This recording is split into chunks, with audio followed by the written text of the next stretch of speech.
We live in interesting times for the headlines. The death toll from the new coronavirus outbreak jumped past 1,500 in China as France reported the first fatality outside Asia, fueling global concerns about the epidemic. Storm Dennis, hundreds of flights canceled and army called in ahead of heavy winds, and flood warnings are in place across the whole of the United Kingdom, while a month's worth of rainfall is expected in places. 15 children were killed when a fire swept through an unlicensed orphanage outside Haiti's capital.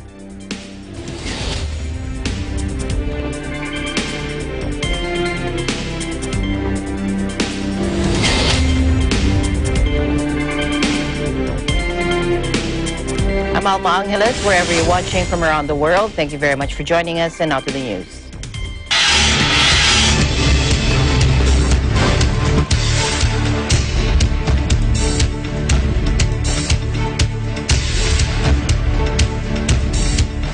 First in our news, an 80-year-old Chinese tourist has died from the new coronavirus in France. The first death confirmed outside of Asia, according to French Health Minister Agnès Buzyn on Saturday. Take a look. Mesdames et messieurs, j'ai été informée hier soir du décès du patient de 80 ans qui était hospitalisé à l'hôpital Bichat depuis le 25 janvier dernier et qui était atteint donc d'une infection pulmonaire par le coronavirus. She said the Chinese patient from Hubei province arrived in France on January 16. He was hospitalized at Bichat with strict isolation measures on January 25. His condition rapidly got worse and he had been in a critical situation for several days in intensive care. His daughter also has the COVID-19 virus and is also hospitalized at Bichat. Her health condition is not causing concern anymore and she should be released soon, according to the health minister. Only 3 deaths have so far been recorded outside mainland China, in the Philippines, Hong Kong, and Japan.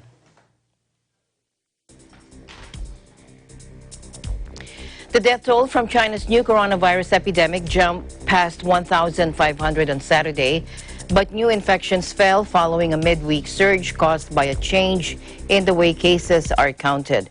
More than 66,000 people have now been infected.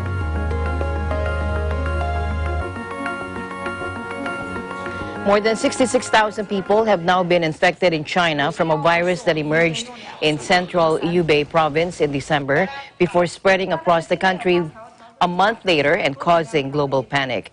Some 1,700 medical workers have been infected, with 6 dying from the COVID-19 illness, according to officials, underscoring the country's struggle to contain the deepening health crisis. The National Health Commission reported 143 new deaths on Saturday, with all but 4 in Hubei, raising the toll to 1,523. The Commission also reported 2,641 new cases of the COVID-19 strain, with the vast majority in Hubei. The number, however, was almost half those reported the previous day. The scale of the epidemic swelled this week after authorities in Hubei changed their criteria for counting cases, adding thousands of new patients to their tally. Previously, they were counting only cases with a positive lab test result, but are now also including those clinically diagnosed through lung imaging.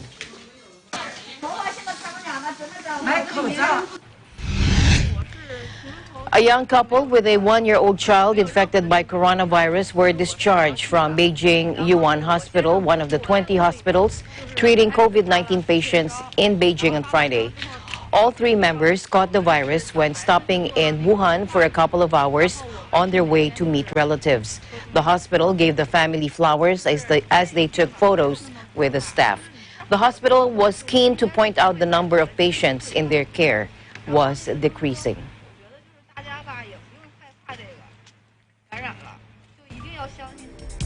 Meanwhile, updating reporters on the coronavirus or COVID-19, Executive Director of WHO Emergencies Program, Mike Ryan, called for the training and equipment of health workers, adding that the Director General that he also has called for a prioritization of protective gear for those workers. Take a look. what is clear is that we've always known that health workers are in the front line. We've said on many, many occasions here that the real front line and the real point of entry for a virus into a country is a busy emergency room, an unsuspecting general practice clinic. So we have called again and again for the training and equipment of workers. The Director General has called for a prioritisation of protective gear for those workers because we understand those risks. And sometimes we have seen as well that having a PPE that is very sophisticated can give a false sense of security, and then people forget even the most basic things such as wash your hands when you are finished. And I think that's why it's very important to not disentangle the equipment from the people, because these are protections, these are shields that need to be used at the best and not rely only on the equipment. Equipment and safety equipment is very important. But if I were to hand any of you scuba equipment and ask you to jump in the sea right now, you might be very nervous. The equipment is not what makes you safe. It's the equipment in the hands of a trained professional. And we need to focus on training and behaviour just as much as equipment. The executive director also noted that smoking is a risk factor for severity of any lower respiratory tract infection. Let's take a look. It goes without saying that smoking is a risk factor for severity of any lower respiratory tract infection, and we would expect it to be no different here. There is a marked difference between male and females in this outbreak in terms of severity, and there's certainly a marked difference in those habits in China, and it does demark along male and female lines. And it's an excellent hypothesis, but one that is unproven. But I'm sure through the studies and the observations and that are happening, there will be a lot of interest to look at smoking as a risk factor. Most of the underlying conditions that are reported are also linked to a disease associated with smoking as well. So it's very hard to separate the two currently. So I hope that in the near future we'll have more information on that as well.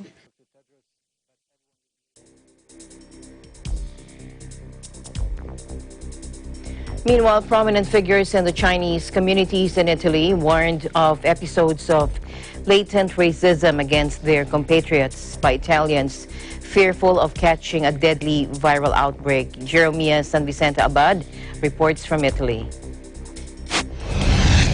Here in Italy and in many other places around the world, the novel coronavirus has caused panic and racist-like attitudes not only towards Chinese nationals, but Asians in general. At a bar beside the Trevi Fountain, a notice was put up banning customers from China. A music school in Rome told East Asian students not to attend classes due to incidents of racism. Four governors of northern Italian regions called for children returning from trips to China not to attend school for 14 days. Racist episodes reportedly also included Chinese tourists being spat out in Venice, a family in Turin being accused of carrying the disease, and mothers in Milan using social media to call for Italian children to be kept away from Chinese classmates. But not only Chinese nationals are victims of bullying and racism. A week ago, a Filipino national who has been living for 30 years in Sardinia, Italy, was beaten up while riding a bus on his way home, mistaken as a Chinese.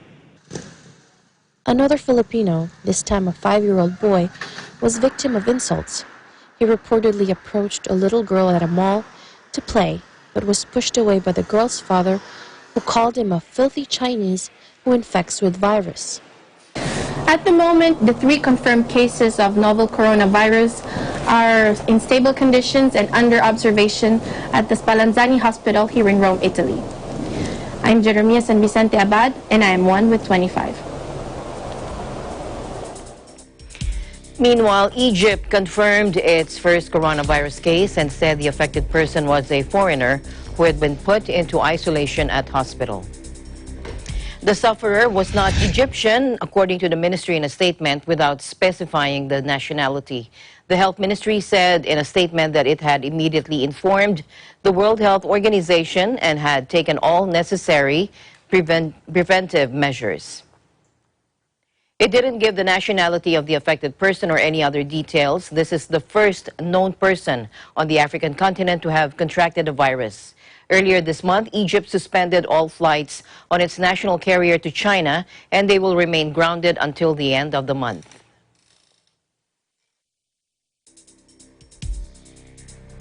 Meanwhile, Beijing ordered people returning to the capital from holiday to self-quarantine for 14 days in another drastic effort to contain the outbreak. Now, more than 66,000 people have now been infected in China from a virus that emerged in central Hubei province in December before spreading across the country as millions of people traveled for the Lunar New Year holiday last month.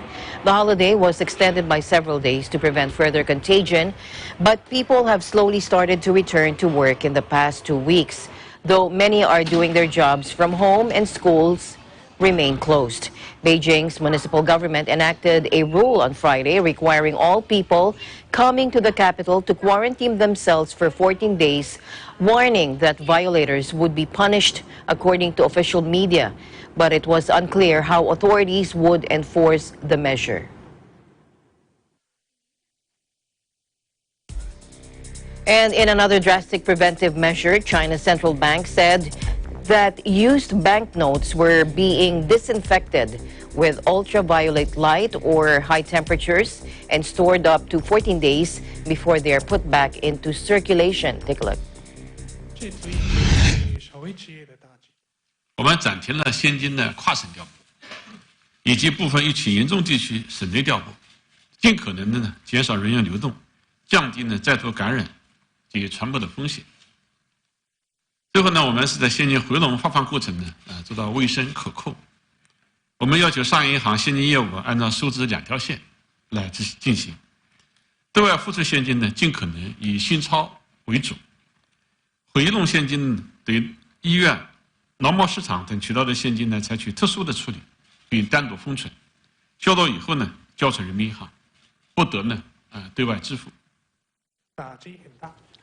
Now, banks use ultraviolet light or high temperatures to disinfect yuan bills and then seal and store the cash for 7 to 14 days, depending on the severity of the outbreak in a particular region, before circulating them, according to China's central bank at a press conference. The virus, which has infected more than 66,000 people in China and spread to more than 24 other countries, has sparked a rush to disinfect public places and minimize contact between people.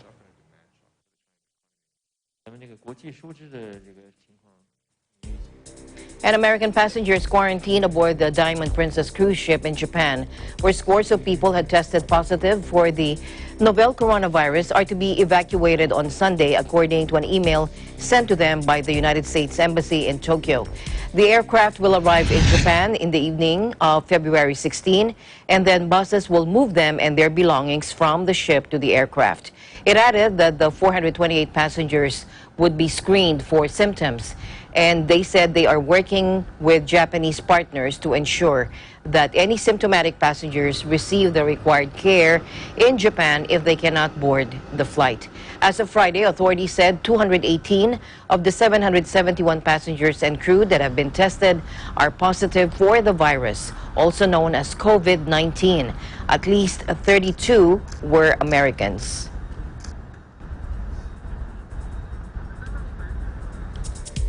Meanwhile, a fanatical runner jogged the equivalent of an ultra-marathon inside his small apartment as people in virus-hit China desperately try to keep fit while cooped up indoors. Take a look.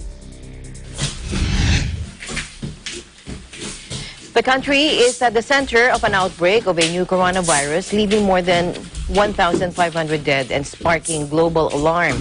But it is also in the grip of a health drive because the government is aggressively encouraging people to exercise to fight the disease.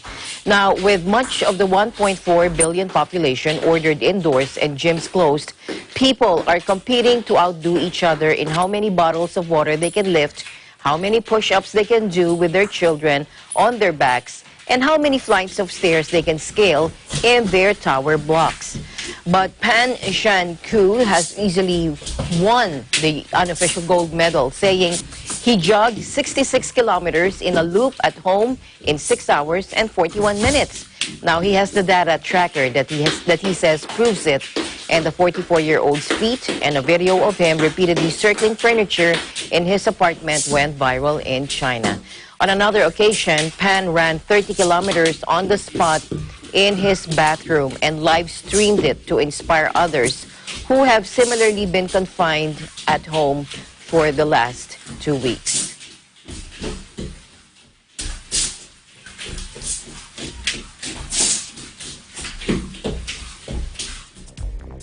And the news continues here on Eagle News. We'll be right back.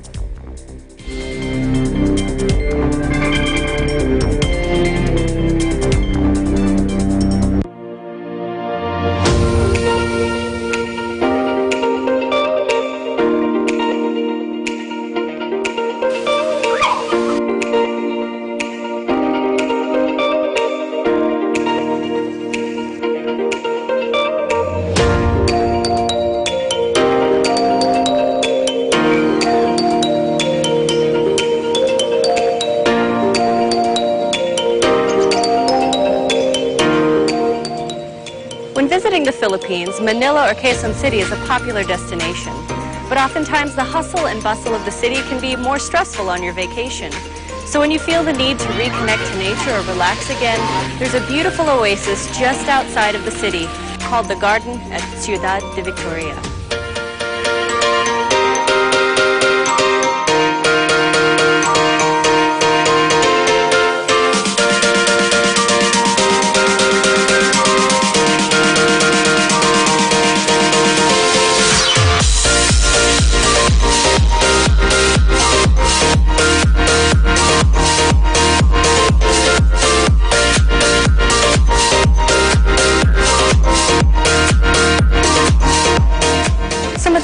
That you can see here include hydrangea, snapdragon, and stargazers. They're truly beautiful.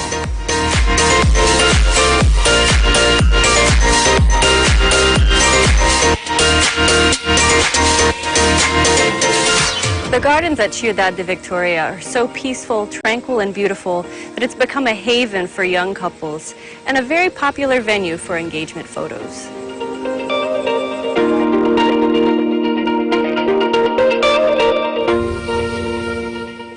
The next time you want an escape from the big city, the garden at Ciudad de Victoria is a wonderful place to visit.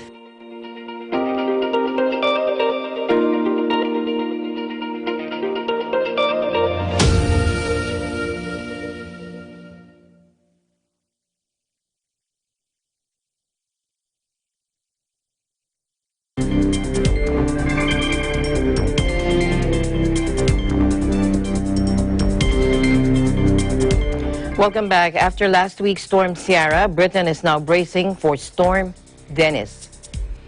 Last week's storm, likely biggest in the century, claimed 3 victims and caused widespread travel chaos. And now, 1,200-mile wide Dennis the Menace will bring 60 miles per hour winds and 100 millimeters of rain in some areas.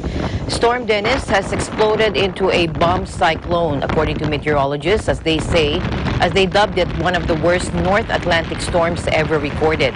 A bomb cyclone, also known as explosive cyclogenesis or a weather bomb, is caused by a steep drop in air pressure within a storm.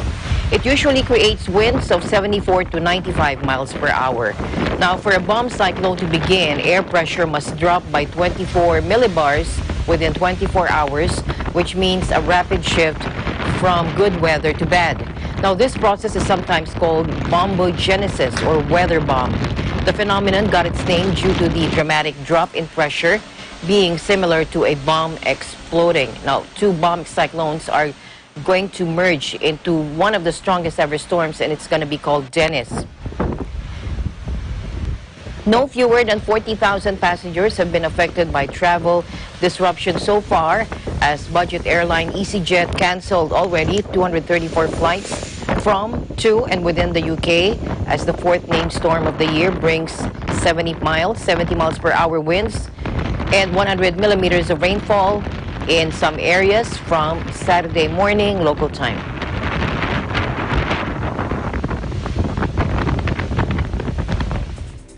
Trainees from Kenya's National Youth Service received special training from Desert locust experts brought in from Morocco with the help of the Food and Agriculture Organization. The training aims to boost on-the-ground control measures of the pests as the infestation continues to devastate food supplies in Kenya and other East African countries. Take a look. The locusts were in only 3 counties, but now they are in 17 of our 47 counties, and that constitutes 3/4 of the country, 3/4 of the country's land mass, and this is a very serious threat to our food production. When we say Kenya is the epicenter, we are saying that 17 counties being affected is a big magnitude in terms of geographic coverage, and also the fact that Kenya neighbors 5 other countries. So if you deal with the desert locust situation in Kenya, you are likely to minimize effects of them crossing over into other countries. We are supporting government in all the efforts, including training and provision of equipment. We are supporting them in this training because we realize that the capacity needs for dealing with the upsurge of locusts needs manpower. We are training also to ensure that they've got the relevant necessary skills to be able to handle the equipment that they will be using for spraying. What we expect at the end of this initiative is that we prevent the desert locusts from going into a second, third generation. They are laying their eggs before they go into the next cycle of hopping and flying. We want to make sure that we put them under control. We are also looking at it as a regional effort. We have countries neighboring Kenya who are also affected and who are being supported in a similar way but different depending on the particular country needs. New locust swarms are expected to hatch in the coming weeks in the Horn of Africa, adding to the already unprecedented threat to food security there, according to the UN. In its latest alert, the Food and Agriculture Organization confirmed that the desert locusts reached Uganda and Tanzania. East African nations have been battling with enormous swarms of desert locusts since the beginning of 2020 in what experts have called the worst outbreak in decades. Infestations are already threatening crops and livelihoods in Kenya, Somalia, and Ethiopia, and swarms of the winged insects have appeared on both sides of the Red Sea coast, including in Yemen. Now, according to the UN Environment Program, or UNEP, the emergency is likely linked to the fact that the last 5 years have been hotter than any other since the Industrial Revolution, with abnormally high rainfall in East African nations that has multiplied locust populations.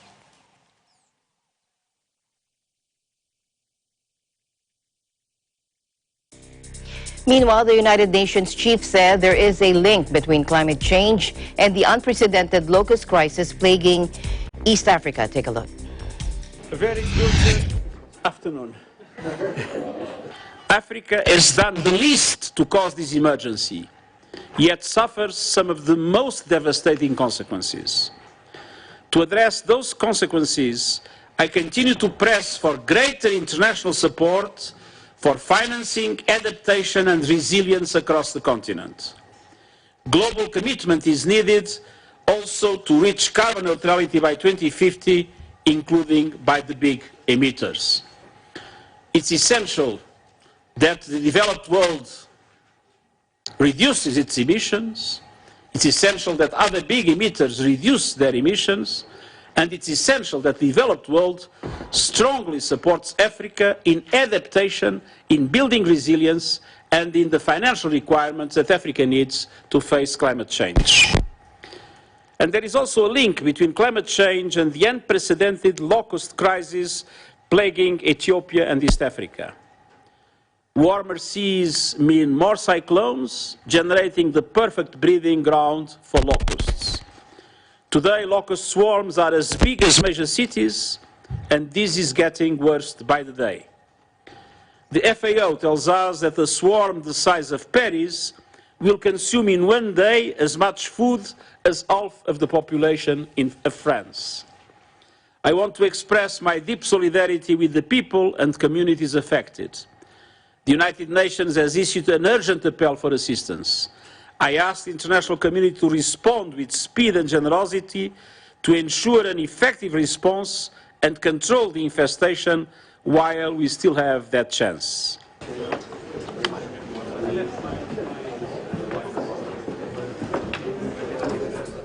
In other news, 15 children were killed when a fire swept through an unlicensed orphanage outside Haiti's capital, Port-au-Prince, according to a judge on Friday, highlighting the severe shortcomings of the island nation's child welfare institutions.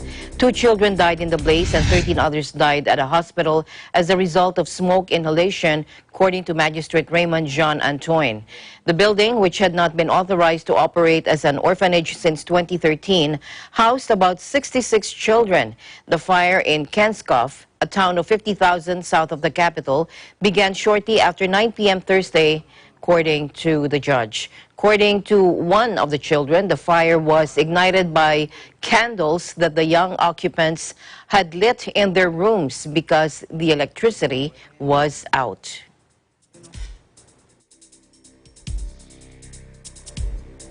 Staying in Africa, rights groups pushed for the swift handover of Sudan's ousted strongman Omar al-Bashir to the International Criminal Court after the country's new authorities pledged to bring him to justice for alleged war crimes in Darfur. Take a look.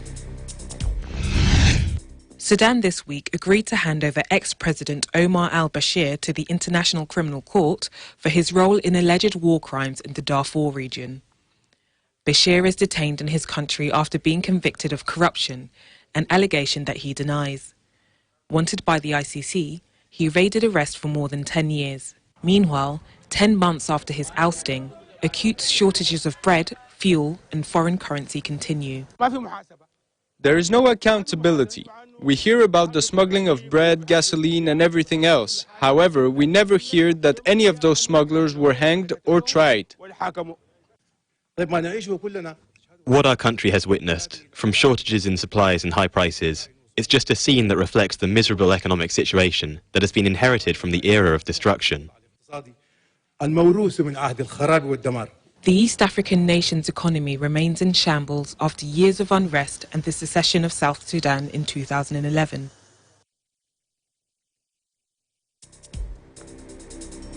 In other news, U.S. Secretary of State Mike Pompeo rejected European pessimism about Washington's retreat from the global stage, saying the death of the transatlantic bond had been grossly over-exaggerated. Here's more. Und wir befinden uns auch jetzt angesichts einer immer aggressiver werdenderen chinesischen Kommunismus. Aber in den letzten Jahren habe ich immer wieder beobachtet, wie alle questioning America's commitment to the Transatlantic Alliance and America's leadership in the world. A few recent quotes from Western leaders. These quotes frankly surprised me. The first was from the middle of 2017. Quote, the fact that our friend and ally has come to question the very worth of its mantle of global leadership puts into sharper focus the need for the rest of us to set our own clear and sovereign course. End of quote. The second one is from about a year ago. It said, quote, the multilateral order is experiencing its perhaps gravest crisis since its emergence after the Second World War. Weltkrieg, das war das zweite Zitat. The final one was from Und das just letzte yesterday. Zitat habe ich erst gestern hier aufgeschnappt. Quotes suggesting, quote, that the United States rejects the international die USA community. würden die internationale Gemeinschaft ablehnen. So I'm here this morning to tell you Heute Morgen the facts. möchte ich Ihnen hier einmal die Those Tatsachen statements simply do not affect Diese in Ausdrücke, any diese significant Zitate way sind or einfach reflect keine Widerspiegelung reality. und Wiedergabe der Realität. Das I'm ist happy keine to report Tatsache. Ich that bin the heute death froh, of the berichten zu können, Transatlantic Alliance dass vom is Tode des grossly transatlantischen over-exaggerated. Bündnisses zu sprechen eine große The West is Übertreibung winning. ist. Der We are Westen collectively gewinnt. winning. Wir gewinnen We're doing it zusammen. together. Und das tun wir Let's wirklich gemeinsam. start with a simple fact. Beginnen wir doch einmal Free mit einer nations are einfachen simply Tatsache. more Freie successful than Länder any sind other model that's been tried in the erfolgreicher history of als jedes civilization. andere Modell Our der governments respect Zivilisation, basic das human rights, they foster ausgetestet economic wurde. prosperity, and they keep Unsere us all Regierungen achten secure. grundlegende Menschenrechte, fördern den It's why Wohlstand so und many halten uns people in risk a Sicherheit. dangerous journey across the Deswegen Mediterranean to unternehmen reach so Greece viele and Menschen Italy. die gefährliche But Reise you don't über see das the world's Mittelmeer vulnerable nach people Griechenland oder risking their Italien, lives aber man to sieht niemanden, skip keine illegally en schutzlose masse to Person, countries like die das Iran ihr Leben or to hier, um illegal als in einem Massenstrom in den Iran oder nach Kuba zu reisen. Deswegen reisen sich die Menschen um ein Studium in Cambridge, nicht in Caracas. Deswegen möchte man ein Unternehmen gründen im Silicon Countries in Asia went from abject poverty in the 1950s and 60s to become world-leading economies today. Und sind nun weltweit führende Wirtschaftsnationen. The differences Wir alle between haben South sicherlich Korea, schon mal die Landkarte gesehen, wo es ganz viele Lichter gibt über in Südkorea und eine komplette Dunkelheit in Nordkorea. Just look at Schauen the Sie sich winning doch westward path einfach of mal other den nations. gewinnbringenden Pfad Vietnam nach has Westen an, moved den into our viele same Nationen direction since the eingeschlagen haben. 1980s. Vietnam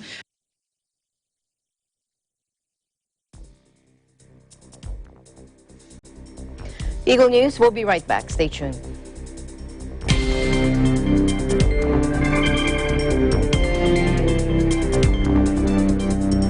Mula noon hanggang ngayon, gabay natin ang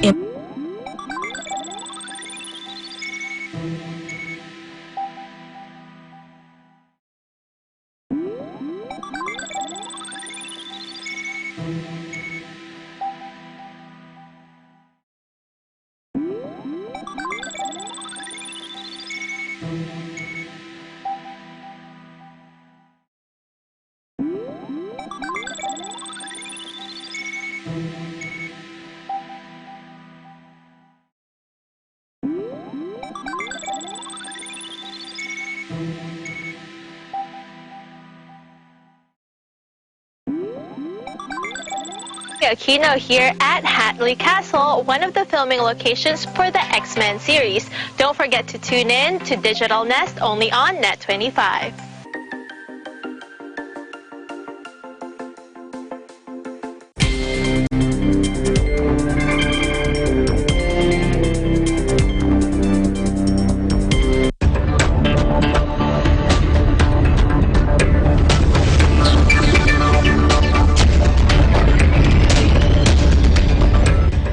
Welcome back. The economic cost from the outbreak of coronavirus strain COVID-19 is still uncertain, according to IMF spokesman Jerry Rice in Washington, D.C.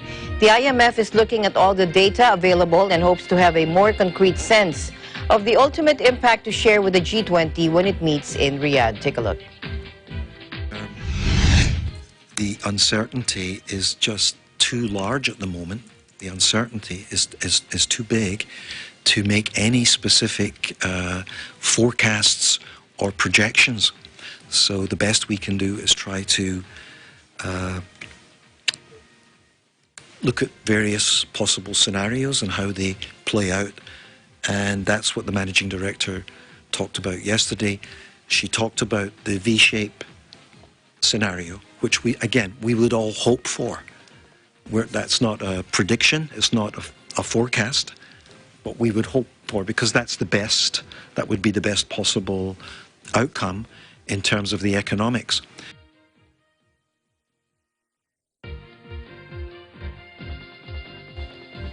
Meanwhile, the International Monetary Fund's managing director, Kristalina Georgieva, said in Washington, D.C. too, that the IMF is gathering data to assess the full impact of the COVID-19 outbreak in China, but hopes to see a V-shaped recovery. Let's listen in. Let me first say that before we think about the economic impact, we have to recognize that this is a tragedy for people that are affected, those who lose their lives and their families and communities, and therefore it is right to concentrate first and foremost on restricting the epidemics and then making sure that less people suffer. We are still at the point of quite a lot of uncertainty, so I would talk about scenarios rather than projections. In terms of scenarios, the most likely scenario in our view is a V-shaped impact. In other words, sharp decline in economic activities in China, followed by rapid recovery, and a total impact on China relatively contained, therefore impact on the world economy also contained. But we need to remember that there are uncertainties on the nature of these epidemics, and on the way it is impacting sectors of the economies and value chains. We often make comparison between SARS in the early 2000s and the coronavirus. We have to remember that the virus is different, China is different, and the world economy is in a different place. This virus spreads differently than SARS and has already exceeded the number of people who lost their lives in comparison to SARS. The Chinese economy is much more significant for the world. Then it was 8% of the world economy. Now it is 19%, and it is much more integrated in Asia and with the rest of the world. Therefore, disruptions are more likely to cascade down to other countries.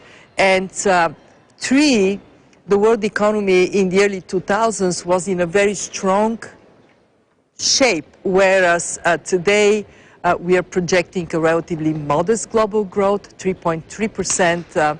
It is a sluggish recovery after a downward in last year.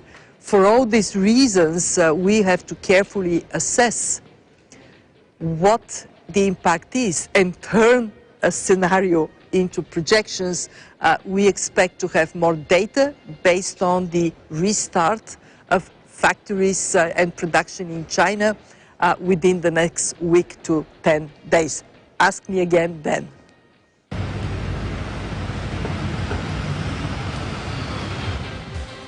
Precautions taken in China due to the outbreak of the coronavirus have had an unexpected effect in Santa Barbara, California, where there's been a dramatic drop in the price of lobsters.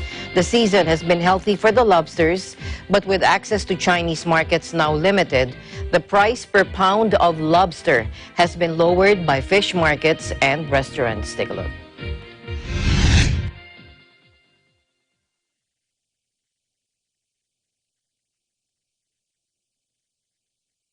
The inability to ship out to China, we have seen that price drop significantly. We're hoping that that brings a lot more people in, and then they can try the uni and some of the other stuff that we have. We have local box crab, local rock crab, getting some dungeons in.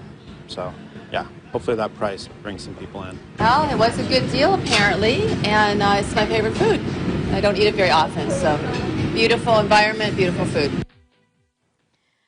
Now, also slashed lobster prices in Chinese restaurants globally have excited diners, but have hurt exporters. The outbreak arrived in the midst of Lunar New Year celebrations, traditionally the busiest season for lobster orders.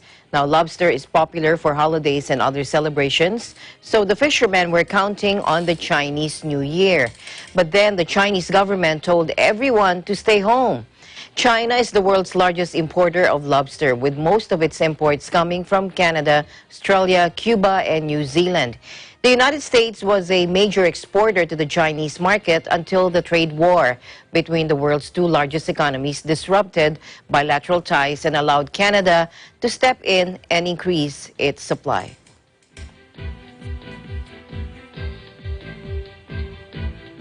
Ontario's four largest education unions of teachers are on a strike. Now, that resulted in a complete shutdown of the province's public education system. Our EBC Canada Bureau's Ashley Sakbar reports. We are here today at Front Street in the city of Toronto, where the ETFO, or the Elementary Teachers Federation of Ontario, walks out for the second week of their one-day province-wide strike in support of funding for public education.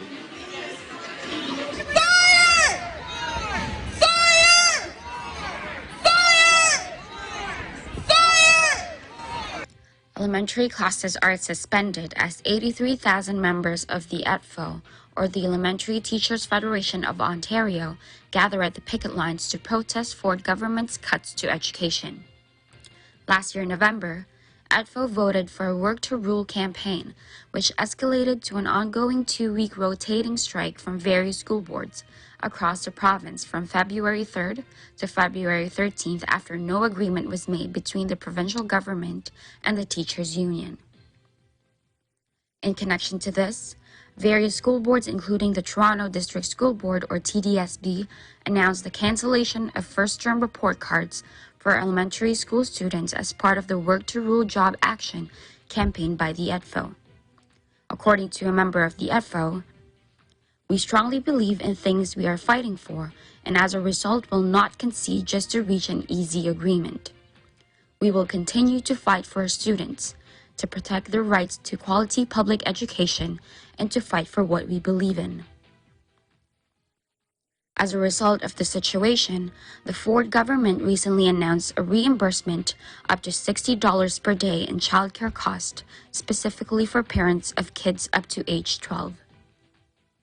According to Chatelaine News, EDFO members continue to advocate for special education resources, increase salary wages by 1.9% at inflation rate, smaller class sizes to reduce violent incidents in classrooms, protection for Ontario's full-day kindergarten program, fair hiring practices and fair compensation for educators, such as occasional teachers, early childhood educators, professional personnel, and support.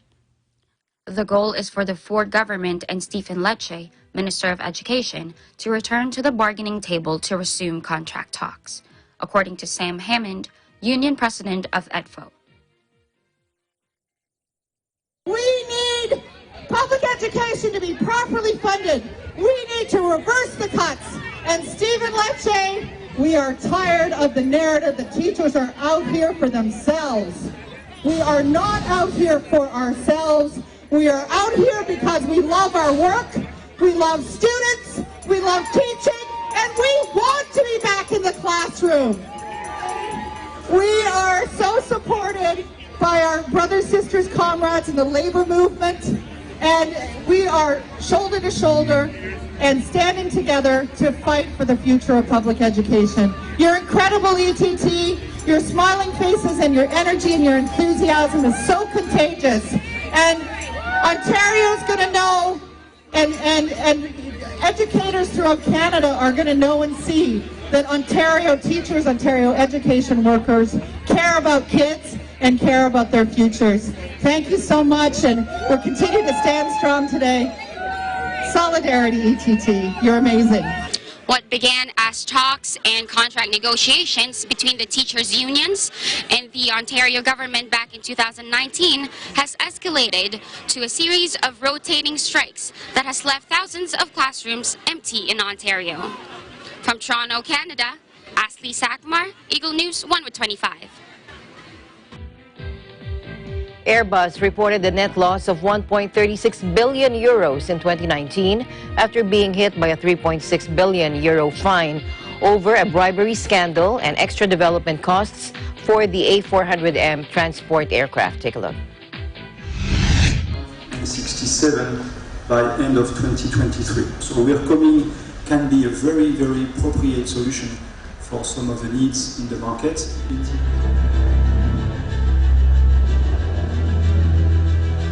But we also face some significant challenges throughout the year too. First, compliance. Last month we reached final agreement with the French, UK and US authorities resolving investigations into Airbus. We have agreed to pay penalties of 3.6 billion euros plus interest and costs. This is the price to pay to turn the page on those past practices and move forward.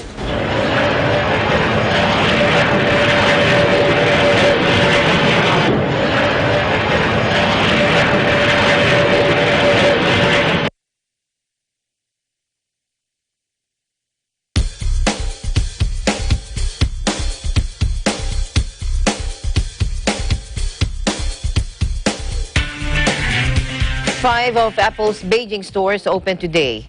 Tech giant Apple is set to open stores in Shanghai tomorrow, according to CNBC. Now, this comes after the iPhone manufacturer shut stores in China as local authorities imposed travel curbs and warned residents to stay away from public areas in a bid to prevent the spread of the coronavirus. Five of its Beijing stores open today between 11 a.m. and 6 p.m., according to Apple's website, shorter than its usual hours of 10 a.m. till 10 p.m.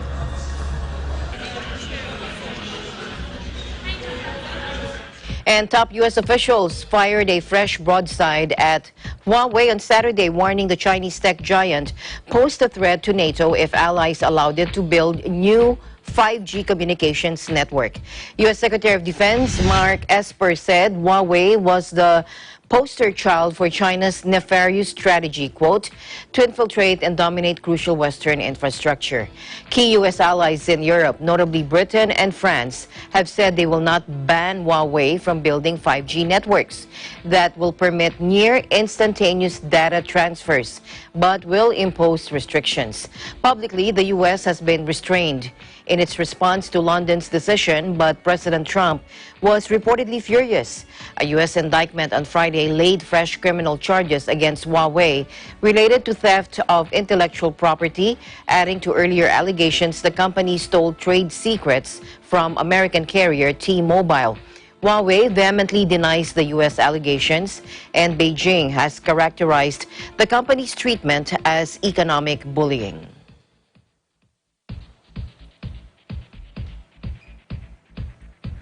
And we'll be back with more right after this short break.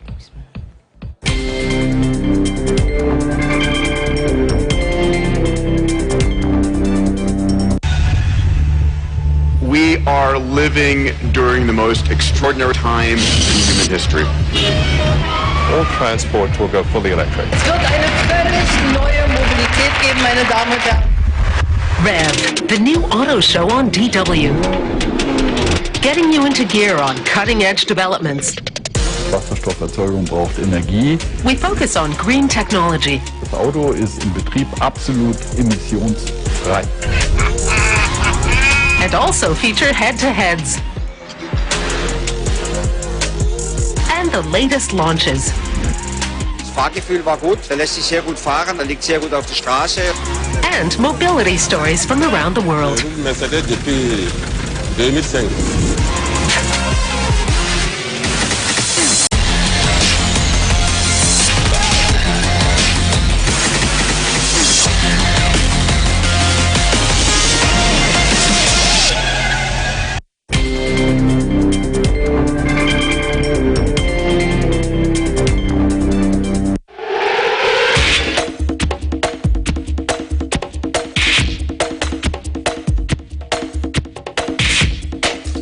The World Health Organization said it wasn't advising on whether or not to go ahead with the Tokyo Olympics this year amid the novel coronavirus outbreak.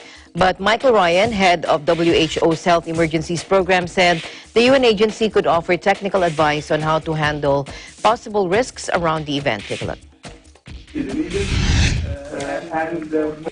We have not offered advice to the IOC for the Olympics one way or the other, and neither would we.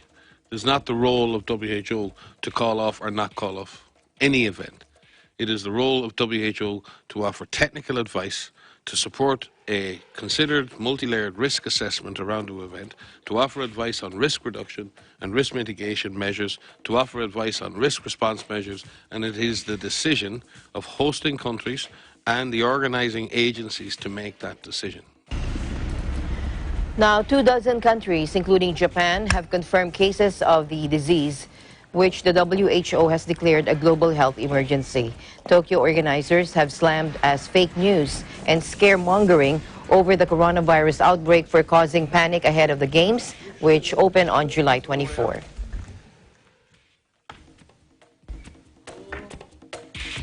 After defeating the Indiana Pacers at home in dramatic fashion, Toronto has now won their last 12 and established a new franchise mark in the process. And it certainly was not easy against the Pacers, but the Raptors were able to squeak by with a 119-118 victory. Adrian Pangilinan reports. The defending champion Toronto Raptors were back home at Scotiabank Arena looking to extend their franchise-best 13-game win streak against the Brooklyn Nets. Point guard Kyle Lowry exited the previous contest against the Indiana Pacers with what is being labeled as a whiplash injury. So he sat the game, though the Raptors are hopeful he will make his return before the All-Star game. Speaking of All-Stars, the NBA has officially announced the rosters for the All-Star game, which will take place on February 15th. From the Toronto Raptors, Pascal Siakam will start for Team Giannis. Kyle Lowry will be a reserve, and Nick Nurse will coach the team. This is the first appearance for Siakam and coach Nick Nurse, and the 6th consecutive for Kyle Lowry. The team will be well represented come All-Star Weekend, a fitting way to top off the past year as defending champions. The Raptors are on pace to top last season's record, something many thought would not be possible after losing their finals MVP. But the Raptors keep winning games because of their tough mentality and resiliency throughout all the injuries. Multiple guys have stepped up to either lead the team in scoring or make key defensive adjustments, which has resulted in the second best record in the Eastern Conference as of Saturday night. This team truly believes they can make it back to the finals to defend their title. Fortunately for the Raptors, they were able to continue their win streak, which now stands at 14 games. Simply unbelievable. Norman Powell and Marc Gasol have missed the last few games, but that hasn't seemed to matter because the Raptors just find ways to win. In Saturday night's contest, Fred VanVleet scored 29 points in the narrow 119-118 victory. Nick Nurse had commented on the contribution of his bench play. Well, our assistant coaches and stuff try to do a great job keeping those guys ready. I think the mindset of, you never know and stay ready maybe helps a little bit once in a while when you don't hit the scouting report because you haven't played for a while too, right? So that's another thing. It's okay. The Raptors elected to make no moves at the trade deadline, while many of their counterparts in the Eastern Conference tried to stay aggressive. But the faith in this roster has not wavered in General Manager Bobby Webster. Earlier in a press conference, he said that, "We haven't been healthy all year, so I think where we are now we'd all take with some improvement." We'll just have to wait and see if his patience will be rewarded as we enter the All-Star Weekend. From Scotiabank Arena, I'm Adian Pangalina, Eagle News, 1 and 25. Thank you, Adian. Meanwhile, the Canada-USA rivalry series marked the first time since the Canadian and United States women's national hockey teams took to the ice at Rogers Arena, dating back to the gold medal game at the Vancouver 2010 Winter Olympic Games. Here's Eagle News correspondent Anthony Sevilla for the report. One of the greatest rivalries in hockey, and arguably in all of sports, reignited as the Canadian and United States women's national hockey teams faced off for the 4th time in this Canada-US rivalry series. The United States bounced back in this game to defeat Canada 3-1 at Rogers Arena. This also marked the first time that Canada and the United States women's teams faced off at Rogers Arena since the gold medal game back in the Vancouver 2010 Winter Olympics, where Canada came out on top to claim the gold. Few members from that national team that settled for silver back in 2010 were present in this roster, including forward Hillary Knight. Yeah, a lot of it's from 2010. Had some back and forth after our gold medal loss with the fans up here, so definitely take that to heart. And they were pretty quiet the entire game, but happy we could get a win and go back to home soil and play in front of our home crowd. Yeah, so, it's salt from 10 years ago, but obviously a celebration there's a lot of passion, and I think that's what brings out the best of us, both teams. Great competitive environment. We could play these guys 100 days out of the year, and it would still be the same. And I think that's what the fans feel, and they feel that fabric of the competitive rivalry. Obviously, with games, we technically won, but it doesn't matter. There's a lot of pride on the line when these two nations duel it out. There's a few players in that room that were here in 2010, and, we all watched it who weren't there. And so, yeah, there's definitely a revenge factor for those guys and for this group coming into this building. Yeah, there definitely was some leadership that spoke up between periods, and it was an important piece to our success. And there's some people in the room that never lost an Olympic gold medal, which is awesome. But there are a lot that have. So it was a great moment to hear from those guys for sure. Despite falling short, the support for Canada was evident, as the arena was high energy throughout the entire game. Many youth hockey players, both girls and boys, came out to support Canada's women's national team. Jocelyn Larocque and Emerence Moshmeyer from Canada gave their thoughts on the support from the fans and the feeling being part of the growth of women's hockey in Canada. It's always such an honor to play in front of a home crowd, and it's something that I know myself and my teammates, we look forward to. And, you know, the energy, you know, how loud they were, it's hard to put into words. It's amazing, and I feel so proud to, you know, be from such an amazing country that supports us and loves us, and we love them. Yeah, the fans have been incredible. You know, even the other day in Victoria, just being on the bench, you know, you get chills listening to the fans cheering, you know, right after O Canada, and it's an incredible feeling. And today, the fans brought the exact same energy, just what I expected. You know, the last time that the women's hockey was here in Vancouver, it was the Olympics, and I got to watch that on TV. And you know, you have big expectations for the crowd, and they met it completely. So. Yeah, it's awesome that we have that opportunity to play in front of so many female hockey players and even, you know, young boys. And so it's important, especially right now in this transition time that female hockey is in. Any kind of time we have to showcase and, you know, reach out to the youth, it's important, and the impact goes a long way. Canada and the United States will play the 5th and final game of the rivalry series at the Honda Center in Anaheim, California. From Vancouver, Anthony Sevilla, Eagle News, always one with 25.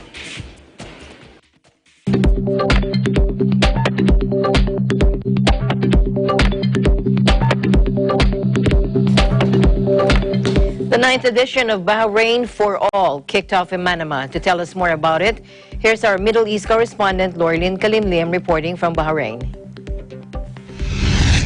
We are here at Bahrain Bay commemorating the 9th edition of the festival called Bahrain for All, a celebration of creating society where all its inhabitants live in peace despite their differences.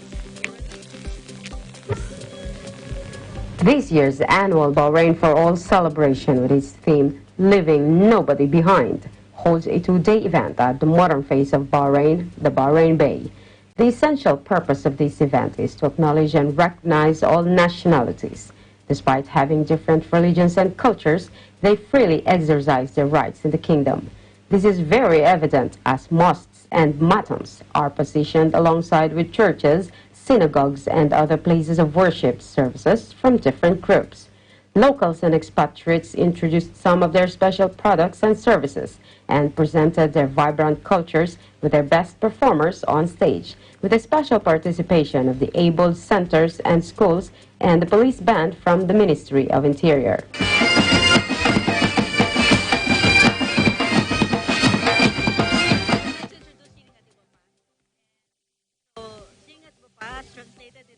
English, it's art and anything else. So it was formed to name a group of Filipino art enthusiasts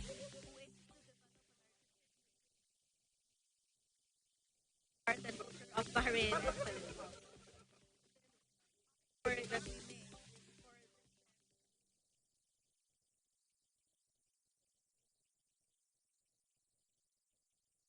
Bahrain itself, that we had an opportunity to join this kind of activity where we can share and promote art in our own way, that we are given access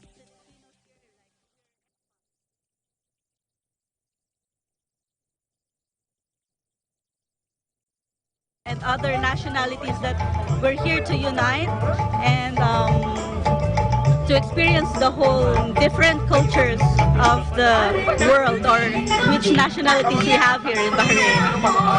So that's all. Creating a society which involves all nationalities who are given the freedom to practice their own beliefs and culture, with the inclusion of abled people in all social events, is nothing less than a blissful feeling. This is a living testimony of the Kingdom of Bahrain, tolerating and respecting people from all walks of life. This is Lorlyn Kalimliam, your Eagle News correspondent from Bahrain, and I'm one with 25.